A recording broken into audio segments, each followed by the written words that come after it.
Assalamualaikum warahmatullahi wabarakatuh. Sekarang kita masuk ke bab yang kedua, yaitu mengenai adab berpakaian. Namun sebelum masuk ke materi, Bapak akan menerangkan secara singkat mengenai rukun agama. Rukun agama ada 3, yaitu iman, Islam, dan ihsan. Mungkin rukun agama ini kalah populer dengan rukun iman sama rukun Islam ya. Jadi rukun iman dan rukun Islam lebih viral daripada rukun agama. Padahal ini juga hal yang urgen. Rukun merupakan sesuatu yang harus ada. Semuanya merupakan satu kesatuan. Satu aja hilang berarti rukunnya tidak sempurna atau batal. Makanya rukun agama, iman, Islam, ihsan, kita harus memiliki semuanya. Iman, rukun iman ini kan dimulai dari iman kepada Allah sampai yang terakhir iman kepada qada dan qadar. Ilmu yang sering mempelajari tentang iman kepada Allah, kitab, rasul, kiamat, qada qadar disebut dengan ilmu tauhid. Kemarin kita udah bahas di bab 1. Yang kedua, Islam. Rukun Islam ada 5, dimulai dari syahadat, sholat, zakat, puasa. Ilmu yang membahas mengenai tata cara sholat, ketentuan sholat, zakat, puasa itu ada di ilmu fikih. Jadi Islam dipelajari dengan ilmu fikih. Yang ketiga ihsan. Kalau secara hadis sih ihsan itu antabudallah ka'annaka tarahu fa in lam yakun tarahu fa innahu yaraka. Jadi ketika kita beribadah, kita itu merasa seakan-akan diawasi oleh Allah gitu. Maka ketika kita merasa diawasi oleh Allah, maka ibadah kita akan lebih sempurna. Ketika di kelas, beda nggak ketika ada guru sama nggak ada guru? Lebih tertib yang mana? Lebih tertib ketika ada guru. Kenapa? Merasa diawasi. Ketika kita sholat sendiri di kamar dengan sholat berjamaah di masjid, cepetan mana? Kebiasaannya mungkin cepetan sholat di kamar. Kenapa? Karena nggak ada yang mengawasi gitu. Jadi ihsan itu merasa diawasi oleh Allah. Maka ketika kita tidak merasa diawasi, maka yakin Allah itu pasti mengawasi kita. Nah, ilmu yang mempelajari tentang ihsan, azab kepada Allah, azab kepada sesama manusia, yaitu ilmu akhlak. Kenapa Bapak mengutarakan rukun agama? Iman dipelajari dengan ilmu tauhidnya, Islam dipelajari lewat ilmu fikihnya, ihsan dipelajari dengan ilmu akhlaknya, karena rukun agama ini atau ketiga komponen ini ya nanti yang menjadi ruang lingkup pembahasan di pelajaran PAI. Jadi materi yang ada di PAI ini tidak akan keluar dari yang 3. Mungkin ada tambahannya nanti tentang sejarah ya. Dakwah Nabi di Mekah, dakwah Nabi di Madinah, Khulafaur Rasyidin, Abbasiyah, Umayyah itu nanti. Ya, udah kita masuk ke materi bab 2 mengenai busana muslim. Salah satu keistimewaan manusia ini diungkapkan dalam Al-A'raf, Quran surat Al-A'raf ayat 26. Ya bani Adam qad anzalna 'alaikum libasan yuwari sawatikum wa risha walibasut taqwa dzalika khair dzalika min ayatin lahi la'allahum yadhakkarun. Ya bani Adam, wahai anak Adam, wahai manusia, qad anzalna 'alaikum libasan, sungguh kami telah memberikan kalian pakaian, sungguh kami telah menurunkan kepada kalian pakaian. Kalau kita amati, mungkin makhluk yang diberi keistimewaan diberi pakaian itu hanya manusia ya. pohon nggak ada yang dikasih pakaian, hewan nggak ada. Wahai anak Adam, sungguh kami telah memberikan pakaian. Lalu Allah menjelaskan mengenai jenis-jenis pakaian. Jenis yang pertama, yuwari sawatikum, yaitu pakaian untuk menutupi auratmu, sekedar untuk menutupi aurat saja. Jenis yang kedua, rishan.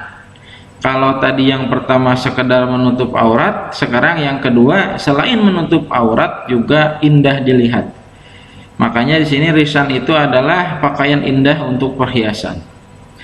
Tapi pakaian yang paling bagus, bukan yang paling mahal, bukan yang branded, bukan yang dibelinya di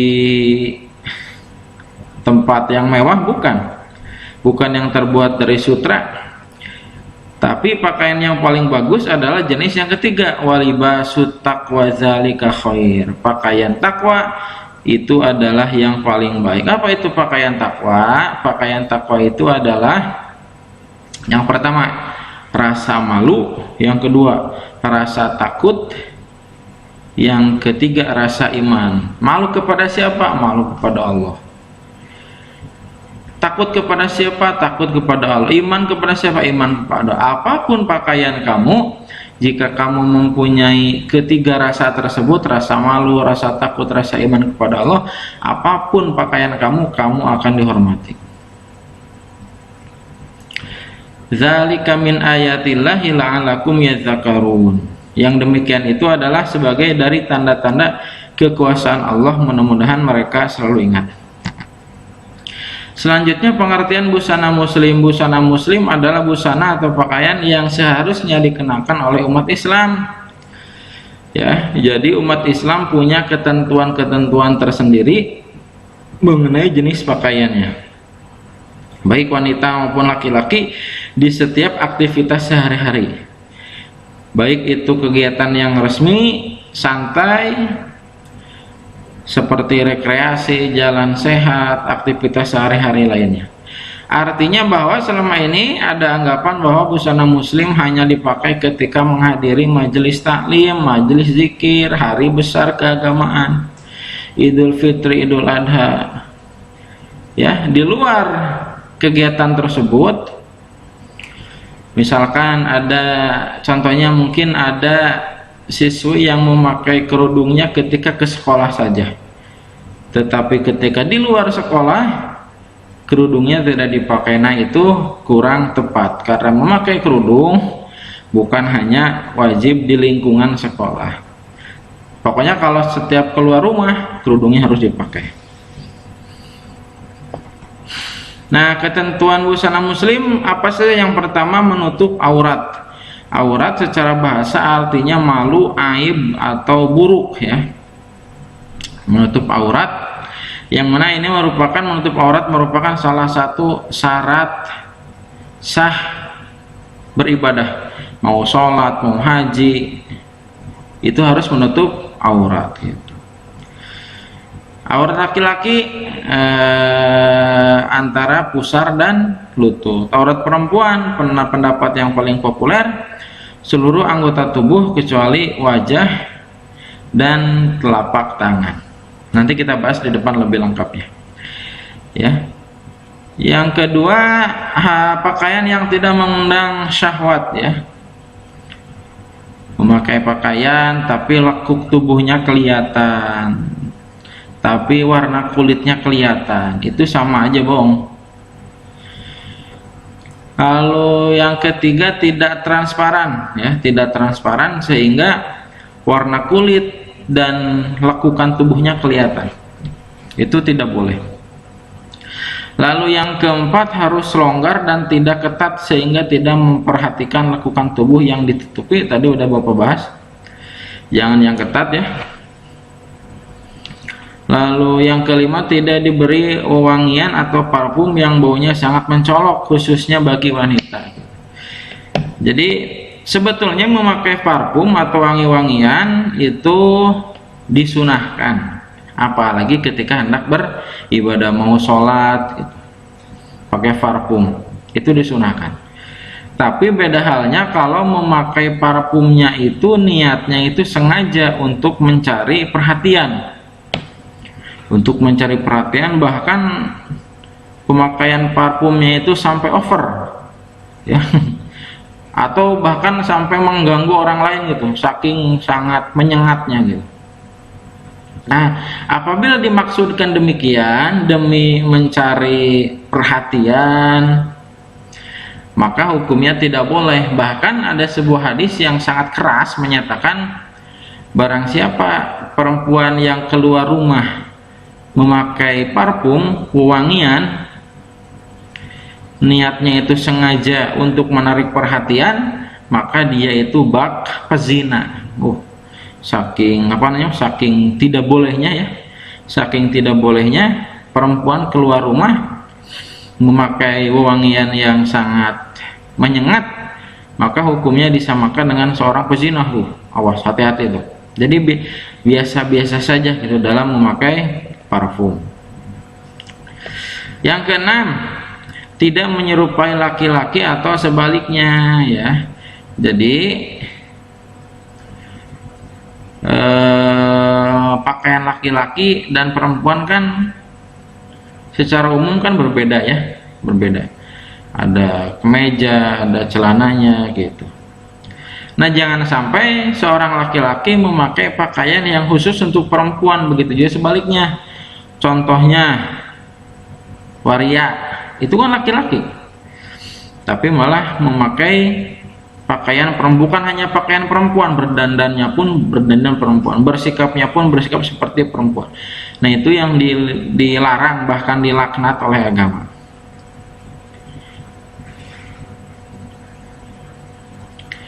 Ya, tapi kalau untuk jaket kan ada yang apa namanya tuh? Kalau unisex ya, jadi bisa dipakai untuk laki-laki dan perempuan, jaket, kaos. Kalau itu mungkin bisa gitu. Tapi kalau memakai pakaian yang khusus untuk perempuan dipakai oleh laki-laki, rok misalkan, ya, kerudung, nah itu tidak diperbolehkan. Lalu yang ketujuh, bukan busana atau pakaian syuhroh ya. Tadi memakai pakaiannya sih bagus, menutup aurat, tidak ketat, tidak transparan, tapi diniatkan untuk mencari sensasi gitu ya, aneh, lebih cenderung ke pamer, sombong. Nah, itu juga tidak diperbolehkan. Lalu yang kedelapan, bukan untuk tabarruj, artinya memperhatikan hiasan dan keindahan dirinya, pamer. Tuh pakaian saya tuh, kan suka musim sekarang ya, berapa outfit kamu, apa namanya tuh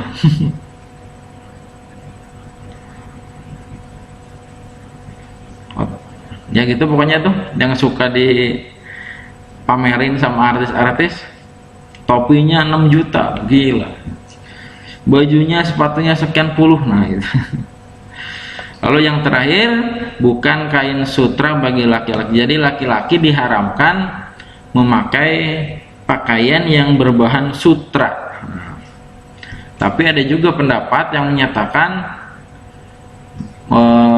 boleh kok laki-laki memakai sutra asal sudah dioplos, asal sudah dicampur dengan bahan lain gitu. Jadi 50% sutra, 50% ini ada juga yang membolehkannya. Tapi ada juga yang mutlak, gak boleh pokoknya laki-laki. Karena pakaian surga nanti itu adalah pakaian yang kita pakai di surga, amin. Selanjutnya, makna jilbab. Secara etimologi, jilbab adalah sebuah pakaian yang longgar untuk menutup seluruh tubuh perempuan kecuali muka dan kedua telapak tangan. Dalam bahasa Arab dikenal dengan jilbab. Jilbab dikenal dengan istilah khimar, dan dalam bahasa Inggris jilbab dikenal dengan istilah veil. Selain kata jilbab untuk menutup bagian dada hingga kepala wanita untuk menutup aurat perempuan, dikenal pula istilah kerudung, hijab, dan sebagainya.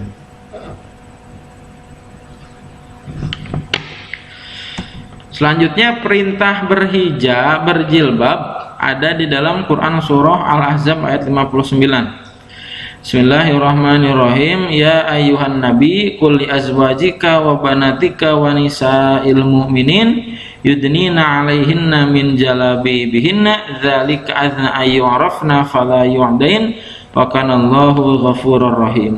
Ya ayyuhan nabi, wahai rasul, kul katakanlah li azwajika kepada istri-istrimu, wa banatika dan anak perempuanmu, wa nisa'il mu'minin dan kepada wanita-wanita mukmin. Apa perintahnya? Yang pertama, yudnina 'alaihinna min jalabibihinna, hendaklah mereka mengulurkan jilbabnya ke seluruh tubuh mereka. Hendaklah mereka mengulurkan jilbabnya ke seluruh tubuh mereka. Nah, nanti kita bahas mengenai tubuh ya, tubuh. Kenapa harus memakai jilbab? Di sini dikemukakan dua alasan. Zalika adna ayyurafna, yang pertama supaya mudah dikenal. Jadi ada fungsi identitas. Yang muslimah pakai kerudung, yang non muslim nggak pakai kerudung kan kelihatan gitu. Yang kedua, fala yu'dzain, supaya tidak diganggu. Ya, lelaki yang nakal cenderung mengganggu wanita yang pakaiannya terbuka, ya, serba terbuka gitu. Semakin tertutup kita semakin aman dari azab Allah, aman dari gangguan manusia. Wa kana Allahu ghafurur rahim, dan Allah lah Maha Pengampun lagi Maha Penyayang. Oh iya, tadi kan perintahnya di Al-Ahzab ayat 59, kita itu harus menutup aurat ke seluruh tubuh. Bagi perempuan ya. Apakah harus memakai jilbab sampai ke kaki? Nah, di sini Bapak utarakan adanya perbedaan pendapat mengenai batasan aurat tubuh perempuan. Kenapa? Karena perbedaan aurat tubuh perempuan akan berdampak nanti kepada penerapan jilbabnya. Ya, Bapak ulangi, perbedaan batasan tubuh perempuan ini akan berdampak pula nanti pada penerapan jilbabnya. Pendapat pertama, aurat perempuan itu seluruh tubuh, makanya ada saudara kita yang memakai cadar. Bahkan suara perempuan merupakan aurat, saking apiknya ya. Apik itu adalah hati-hatinya gitu. Ada loh dalilnya, awas. Ada kan di lingkungan kita banyak yang memakai cadar, memakai niqab, bahkan hanya kelihatan bola matanya saja. Yang kedua, pendapat kedua seluruh tubuh. Nah, ini mungkin pendapat yang populer di kita. Seluruh tubuh perempuan merupakan aurat kecuali muka dan telapak tangan, bagian dalam dan bagian luar. Bagian dalam, bagian luar. Ini yang populer di kita ya. Mungkin kalian juga pakai pendapat yang nomor 2. Lalu yang nomor 3, kepala bukan bagian dari tubuh. Gitu. Kepala bukan bagian dari tubuh, makanya ketika ada perintah tutuplah tubuhmu dengan jilbab, kepala nggak ditutup, nggak pakai kerudung. Kenapa? Karena katanya kepala itu bukan bagian dari tubuh, beda lagi, terpisah. Makanya ada saudara kita yang tidak memakai kerudung karena jilbab menurut mereka bukan kerudung, melainkan pakaian yang terhormat. Jadi jilbab dimaknai dengan pakaian yang terhormat, sopan. Nah, kenapa Bapak mengutarakan 3 pendapat ini? Supaya kita mengetahui dan tidak mudah saling menuding. Mohon maaf, ada yang pakai cadar, wah itu pasti radikal, ekstrim, orang jahat, mohon maaf teroris. Nah, itu nggak boleh, awas. Ya, masa teroris? Teroris itu dari sikapnya, bukan dari penampilannya, awas. Ada yang nggak pakai kerudung, wah awas lo ahli neraka lo. Nah, jangan juga seperti itu ya. Jadi Bapak di sini mengutarakan 3 pendapat, semuanya punya dasarnya masing-masing, tapi Bapak di sini lebih cenderung pendapatnya ke pendapat yang nomor 2. Kalian mau nomor 1 silahkan. Bahkan kalau mau nomor 3 juga bebas. Tapi di sini lebih cenderung Bapak menyarankan pendapat yang nomor 2. yang mana seluruh tubuh ini aurat kecuali muka dan telapak tangan bagi perempuan ya.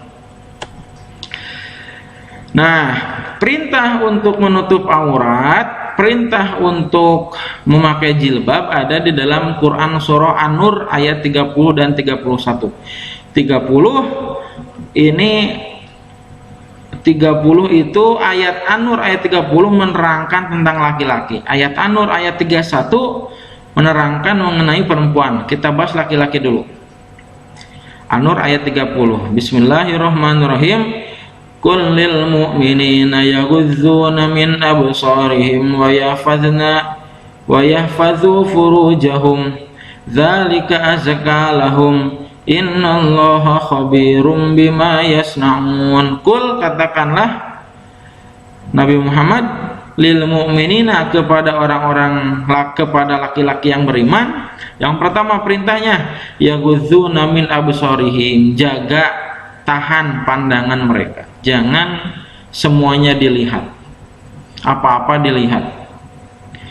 Yang kedua perintahnya wa yahfazu furujahum, dan hendaklah mereka menjaga, memelihara kemaluannya. Pandangan dan kemaluan ini sangat berkaitan. Orang yang mampu menahan pandangan pasti mampu menahan kemaluannya. Begitu juga sebaliknya, orang yang tidak mampu menahan pandangannya, mengatur pandangannya, pasti dia tidak mampu mengontrol kemaluannya. Perintah kepada laki-laki cuma dua, jaga pandangan, jaga kemaluan. Tapi ketika memerintahkan perempuan, ada 4 perintah di sini. An-Nur ayat 31, waqul, dan katakanlah lil mu'minati, kepada wanita-wanita yang beriman.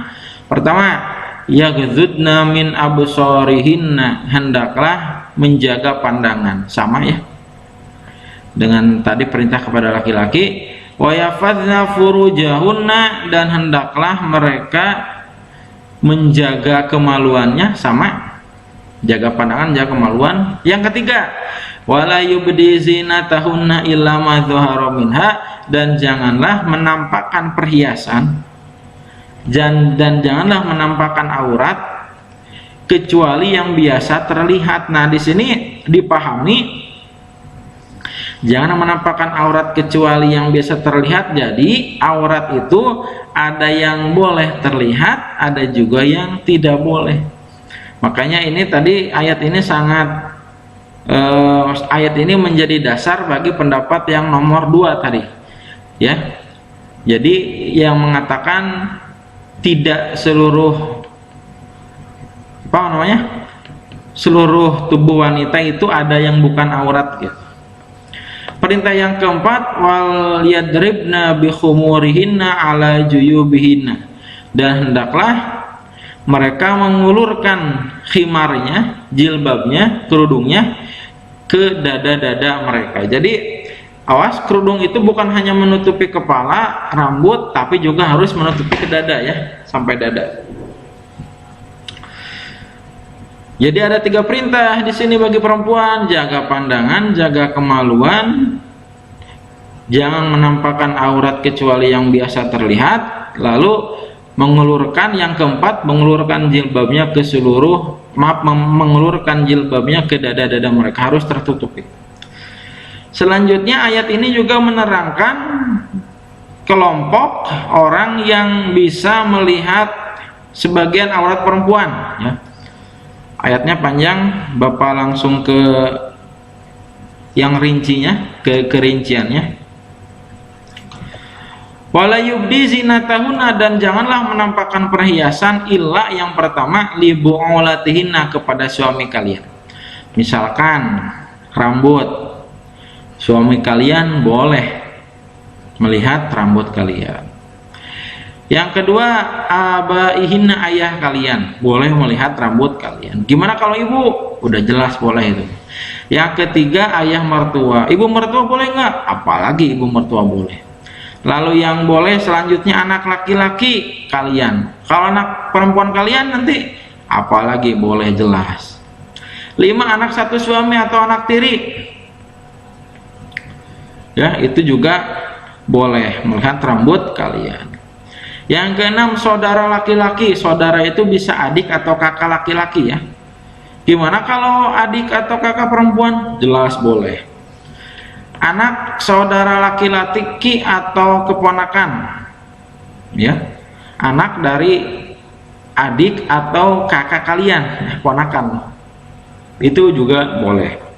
Anak laki-laki dari saudara perempuan, ya, anak laki-laki dari kakak atau adik kalian. Gimana kalau anak perempuan dari kakak atau adik perempuan? Jelas boleh. Yang kesembilan, perempuan muslimah. Perempuan muslimah, jadi seluruh perempuan muslim itu semuanya mahram. Artinya boleh melihat rambut satu sama lain. Tapi mohon maaf, kalau ada teman kita yang non muslim, jangan sampai kita, kalau bisa gitu ya, memang sama-sama perempuan tapi diusahakan untuk tidak membuka aurat di depan teman non muslim kita yang perempuan. Lalu hamba sahaya, budak ya, sekarang udah nggak ada, udah merdeka semuanya. Lalu ke-10, orang tua yang sudah tidak ingin perempuan. Orang tua ya yang sudah tidak lagi memiliki nafsu, yang sudah tidak tertarik lagi dengan perempuan. Nah itu kalau kelihatan sama orang seperti itu nggak apa-apa. Yang terakhir, anak kecil yang belum ingin perempuan. Maksudnya anak kecil yang belum balik, yang pemikirannya itu masih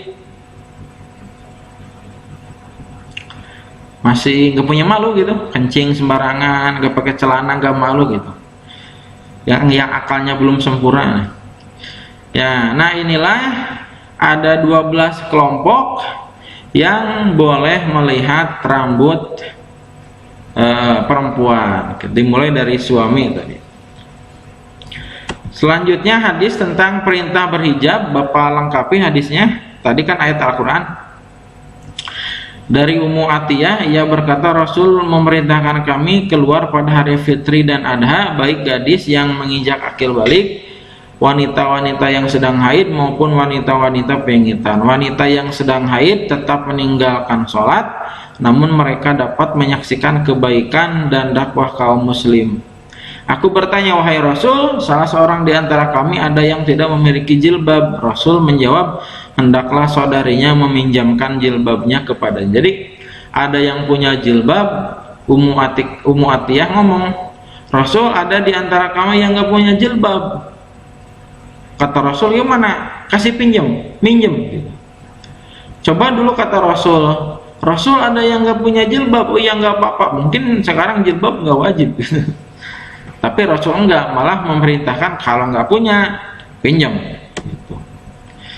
Nah yang terakhir, hikmah berbusana muslim. Yang pertama sebagai bukti keimanan kepada rukun iman ya.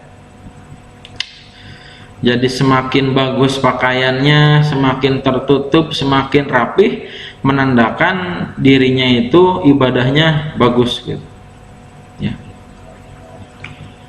Lalu yang kedua sebagai cara untuk mendapatkan pahala dari Allah ya, dengan memakai pakaian busana muslim menutup aurat, kita otomatis mendapatkan pahala karena telah melaksanakan perintah Allah. Begitu juga sebaliknya, ketika kita membuka aurat maka kita mendapat dosa karena telah melanggar perintah Allah. Yang ketiga sebagai cara menghindari murka dan laknat Allah ya tadi, dengan kita membuka aurat. Suka ada wanita yang kayak gini, kenapa kamu melepas kerudung supaya kelihatan cantik? Wanita cantik itu mau diapa-apain tetap cantik, mau pakai kerudung kayak mau enggak tetap cantik, nggak ada alasan. Kalau pakai kerudung nggak cantik, buka kerudung cantik, salah itu. Kalau yang cantik mah diapa-apain tetap cantik, nggak ada urusan sama buka atau pakai jilbab. Yang keempat sebagai cara untuk terjaga dari fitnah dan pelecehan seksual ya, karena lebih terlindungi, tidak mengundang kejahatan gitu. Lalu yang kelima, sebagai motivasi untuk lebih baik dalam beribadah. Ya, demikian yang bisa Bapak sampaikan, mudah-mudahan ada manfaatnya. Assalamualaikum warahmatullahi wabarakatuh.